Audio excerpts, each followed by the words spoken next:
एक एक्सपेरिमेंट केला गेला. एक्सपेरिमेंट मध्ये मुंग्या आणि माणसामध्ये स्पर्धा ठेवण्यात आली होती. फक्त एकच गोष्ट पाहण्यासाठी कोणाचा टीमवर्क जास्त चांगला आहे, कोण जास्त बुद्धी वापरतो. या प्रयोगात एक बाउंड्री लाईन होती. या बाउंड्री लाईन मधून एक अरुंद रस्ता बनवला होता. दोघांनाही एक टी शेपचा ऑब्जेक्ट देण्यात आला. माणसांसाठी तो मोठा होता आणि मुंग्यांसाठी तो छोटा. त्या ऑब्जेक्टवर साखर लावलेली होती, जेणेकरून मुंग्या तो आपल्या घराकडे नेऊन जातील. मग स्पर्धा सुरू झाली. पण एक अट होती, माणसांनी एकमेकांशी बोलू नये. फक्त तो ऑब्जेक्ट बाउंड्रीच्या बाहेर काढायचा होता. सुरुवातीला दोघेही स्ट्रगल करत, मुंग्याही माणसंही. पण थोड्या वेळाने माणसामध्ये एक वेगळीच गोष्ट सुरू झाली.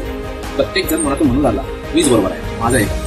कोणी बोलत नव्हता, पण प्रत्येक जण ऑब्जेक्ट आपल्याकडे ओढत होता. दुसरीकडे मुंग्या वेगवेगळे पॅटर्न ट्राय करत होत्या. एक मार्ग जमला नाही तर दुसरा, तिसरा, चौथा आणि शेवटी मुंग्यांनी ऑब्जेक्ट बाहेर काढला.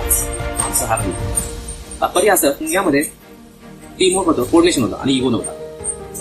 आपले बिझनेसेस 90% याच कारणामुळे